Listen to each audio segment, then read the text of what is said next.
இது மகிமை நேரம்.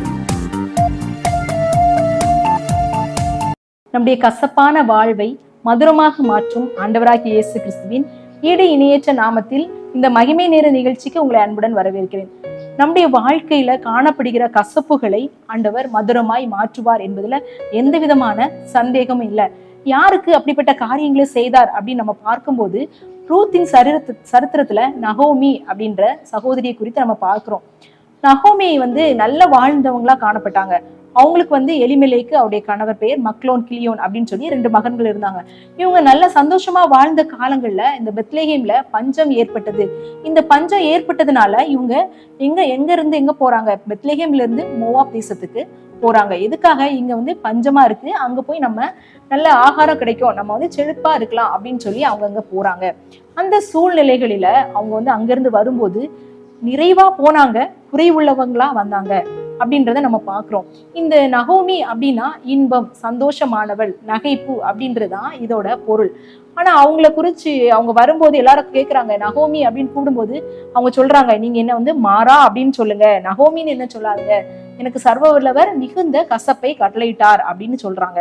என்ன கசப்பு இவங்க வாழ்க்கையில நடந்தது அப்படின்னு நம்ம பார்த்தோம் அப்படின்னா, அவங்க சந்தோஷமா போனாங்க, நிறைவா அவங்க குடும்பமா போனாங்க. ஆனா திருப்பி வரும்போது அவங்க ஒரு ஆளா வராங்க. 4 பேரா போனாங்க, அவங்க கணவர் பிள்ளைகளோட அவங்க போனாங்க. ஆனா வரும்போது அவங்க மட்டும்தான் வராங்க. அவங்களுடைய மருமகள் ரூத்தையும் அழைத்துட்டு வராங்க. அப்போ அவங்க ஒரு வெறுமையான சூழ்நிலையில வராங்க. அவங்க குடும்பத்துல உள்ளவங்களை எல்லாம் இழந்தவர்களா காணப்படுறாங்க. ஒருத்தங்கள்ல 3 பேர் அவங்க குடும்பத்துல அவங்க இழப்ப கொடுத்துருக்காங்க. அப்போ அவங்களுக்கு ஒரு பெரிய சோர்வா காணப்படும், பெரிய வேதனை, அவங்களுக்கு துக்கம், அவங்களால சொல்ல முடியாத அளவுக்கு ஒரு கசப்பான வாழ்க்கை இந்த நகோமியின் வாழ்க்கையில காணப்பட்டது. இந்த பெத்லேஹேம் அப்படின்றது என்ன அப்படின்னா அப்பத்தின் வீடு அப்படின்னு சொல்லப்பட்டிருக்கிறது. இந்த மோவாப் தேசம் சாபமான இடம் அப்படின்னு. இப்போ நிறைய பேர் அந்த பெத்லேஹேம்ல வாழ்ந்திருப்பாங்க, பஞ்சத்துல இருந்திருப்பாங்க. ஆனா அவங்க எல்லாம் என்ன செய்யல, மோவாப் தேசத்துக்கு போகல. ஆனா இவங்க போறாங்க.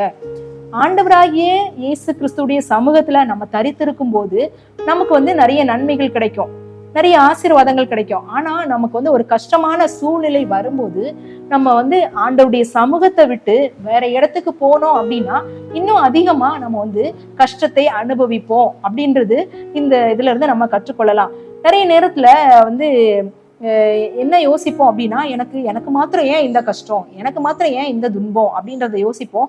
ஆனா எந்த இடத்துல நம்ம ஆண்டவருக்கும் நமக்குள்ள உறவு தவற விட்டுருக்கோம், எந்த இடத்துல ஆண்டவருக்கும் எனக்கு உள்ள கனெக்ஷன்ல நான் கொஞ்சம் கட் பண்ணியிருக்கேன் அப்படின்றத நம்ம சிந்திக்க நம்ம அழைக்கப்படுறோம். இந்த நகோமி பெத்லேஹேம்ல இருந்து மோவாபுக்கு போனதுனால அவ ஒரு சாபத்துக்கு உரியவளா நம்ம மாற்றப்பட்டாள். மீண்டும் அவ என்ன இங்க வரா, மார்கோதுமே அறுப்பின் துவக்க காலத்துல மறுபடியும் பெத்லேஹேமுக்கு வருகிறவளா காணப்படுகிறா. இங்க வரும்போது அவ எல்லாத்தையும் சொல்றா, என்ன சர்வ வல்லவர் கசப்பை கட்டளையிட்டார் அப்படின்னு சொல்றா. ஆனா இங்க வந்ததுக்கு அப்புறம் அவருடைய வாழ்க்கை மாறினது அப்படின்றத நம்ம பாக்குறோம்.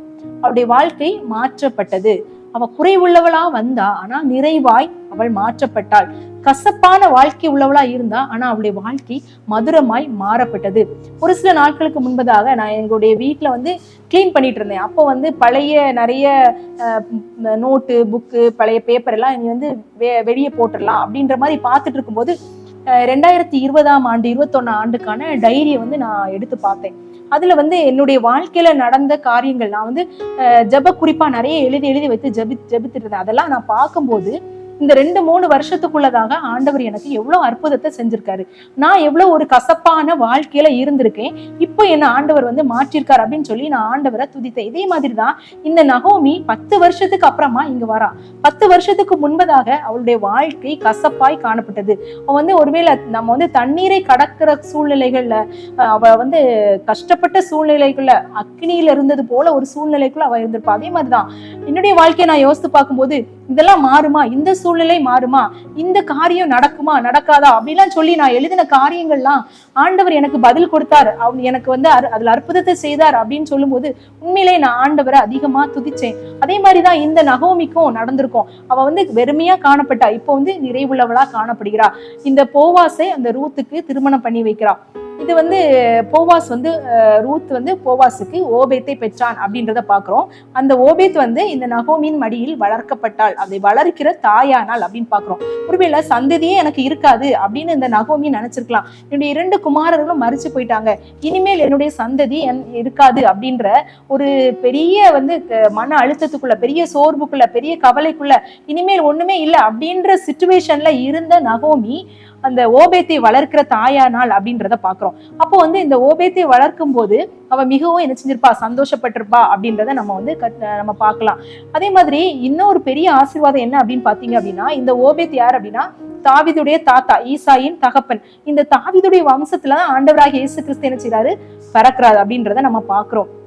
அப்போ அப்படிப்பட்ட ஒரு பெரிய ஆசீர்வாதத்தை இந்த நகோமி வந்து பெற்றுக்கொண்டாள் அப்படின்றத நம்ம கற்றுக்கொள்ளலாம்.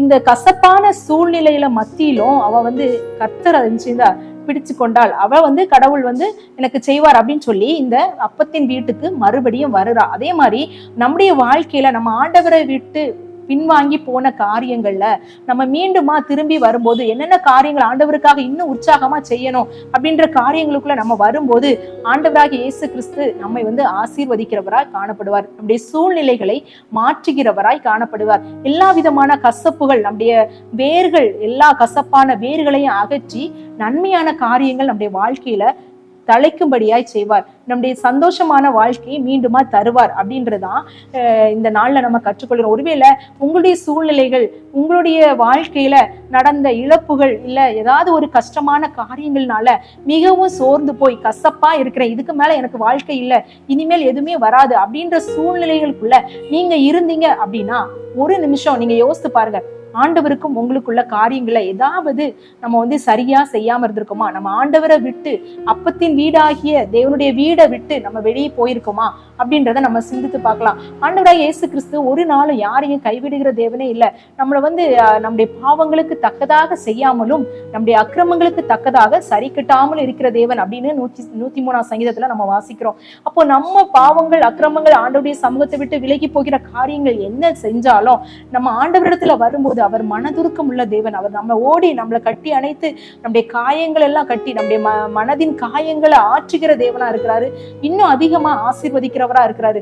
இனிமேல் என்னுடைய வாழ்க்கை, என்னுடைய குடும்பம், என்னுடைய பிள்ளைகளுடைய வாழ்க்கையில இதுவுமே நடக்காது, தழைக்காது அப்படின்ற ஒருவேளை சோர்ந்து போய் சூழ்நிலைகளுக்குள்ள இருந்தோம் அப்படின்னா நம்ம ஆண்டவராகிய இயேசு கிறிஸ்துவை நோக்கி நம்ம பார்க்கலாம். இந்த நகோமிக்கு கசப்பான வாழ்க்கையை மதுரமா மாற்றி கொடுத்த தேவன் நம்ம கூட இருக்காங்க. நம்ம ஆண்டவரிடத்துல கேட்கும் போது அப்படிப்பட்ட காரியங்களை ஆண்டவர் நம்மளுக்கு கட்டாயம் அருளி செய்வார். அன்பின் பரலோக பிதாவே, இந்த அருமையான வேலைக்காக உமக்கு நன்றி செலுத்துகிறோம். ஆண்டவரே, நகோமி ஆண்டவரே அப்பத்தின் வீட்டை விட்டு வெளியே போகும்போது ஆண்டவரே சாபமான காரியங்களை அவருடைய வாழ்க்கையில ஆண்டவரே அனுபவித்தாள், அந்த கஷ்டமான சூழ்நிலை அனுபவித்தாள். ஆனால் வார்கோதுமை அறுப்பின் துவக்க காலத்துல பெத்லெகேமுக்கு வரும்போது அந்த கோதுமை அறுப்பின் துவக்க காலத்தின் ஆசீர்வாதத்தை இந்த நகோமி பெற்றுக்கொண்டாள். நன்மையான காரியங்களை பெற்றுக்கொண்டாள்.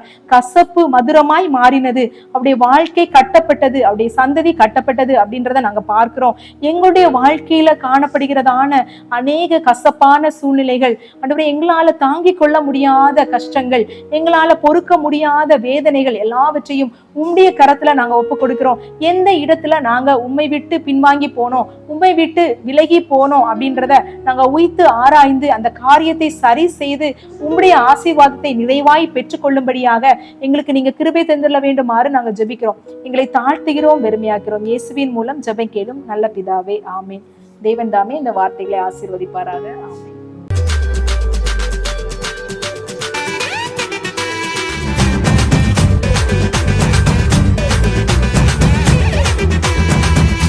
மகிமை மகிமை